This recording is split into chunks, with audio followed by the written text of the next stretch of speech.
Hello everyone, welcome to the 8th episode of Business Nuggets by Martwayne, a series of short tips and tricks that will help you kickstart or run your business and help you on your entrepreneurship journey. My name is Tokwe Williams Adeomi. I'm an entrepreneur, a fashion professional, trainer, an author, and a business consultant. I run Martwayne, where we teach you how to turn your passion to profit. In the last episode, I talked about why you should pay yourself a salary as a business owner. If you haven't listened to it, you really should. That topic is related to this one and it will give you a better background into today's topic. In this episode, I will talk about how to pay yourself a salary as a business owner. Before I begin, let me give you a huge caveat. Before you adopt these methods, please speak to an accountant to know the proper treatment of this in your books. I'm just explaining a concept which should help you. However, there are different ways you treat different things for accounting purposes. So do not take what I have said as law. Speak to your accountant to know the better way to pass these entries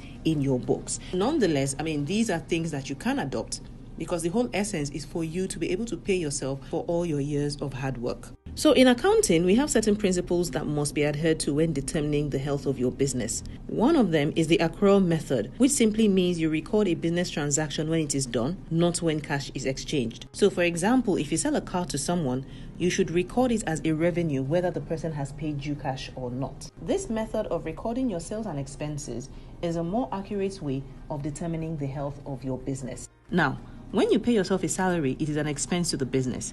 I won't go into the technicalities of drawings and tax reporting and all that stuff. I'll just keep it as simple as I can. So every month, you need money for your personal expenses, right? Most people say don't dip your hands into the company coffers. Now, while I don't support you taking money at random from the business, my question is, how exactly do people expect a business owner to survive?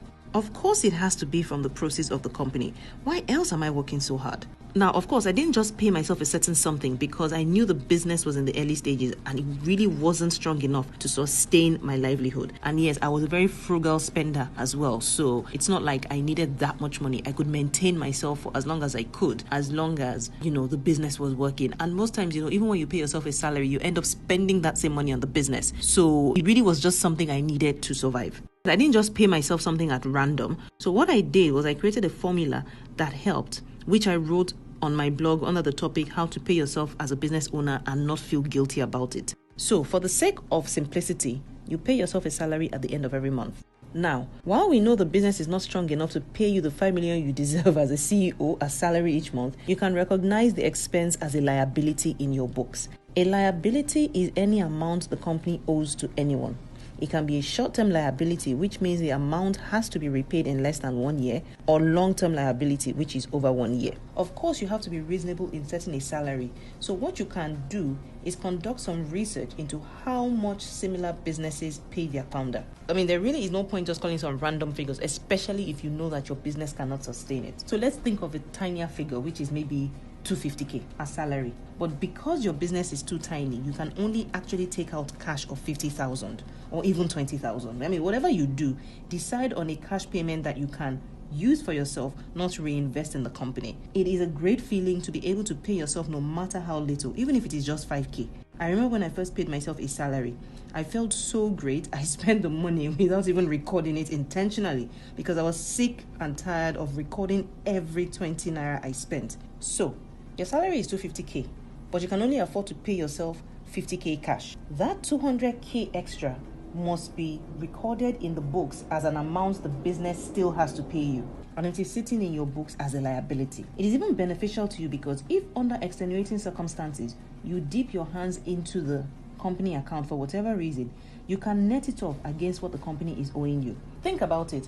If you're owing your staff salary for a month or even 4 months, will you not eventually pay them what you owe? So why do you decide not to pay yourself what is right, what is fully yours, or what is owed to you?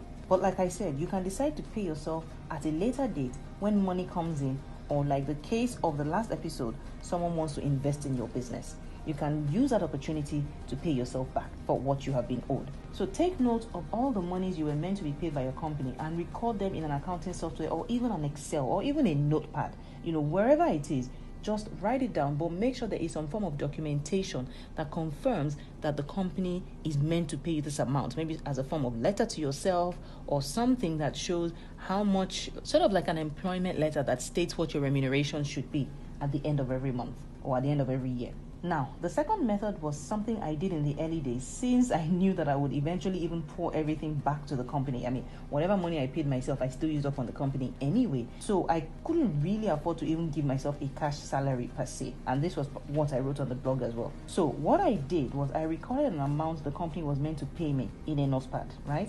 And I carried that notepad with me everywhere I went. So say, for example, I asked my assistant to withdraw money for me and told him to buy fruits from the money. Anytime he bought the fruits for me, I would keep a record for every single thing I spent, right down to the last 5 naira. At the end of the month, I would do a reconciliation.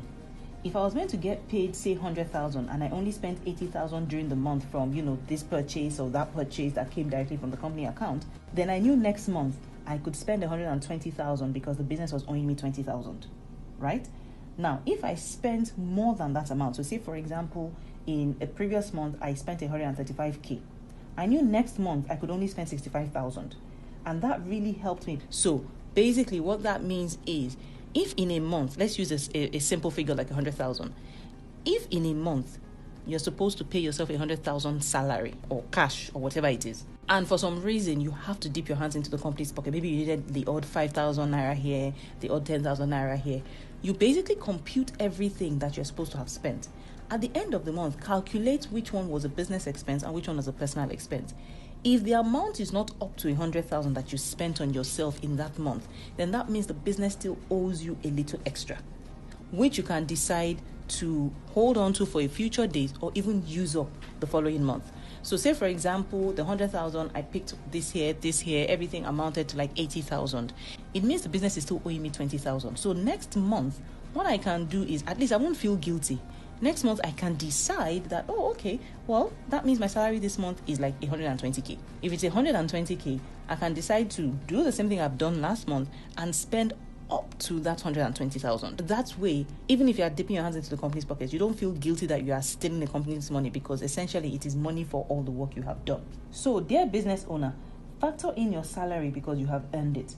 Even if you cannot pay yourself the cash, keep a record of the liability and the monies owed to you, so that someday in the not too distant future, you may be able to cash out on the liability or convert it into some form of sweat equity. Like I said, please discuss all this with your accountant so you are doing this from the correct financial and tax perspective. Well, I hope this helped. If it did, click on the like button and leave a comment. Tag others who may benefit from this. Don't forget to hit the notification button so you know when we drop another episode. My name is Tokwe Deomi, and you have just listened to episode 8 of Business Nuggets by Martwayne. Thank you so much and have an excellent day.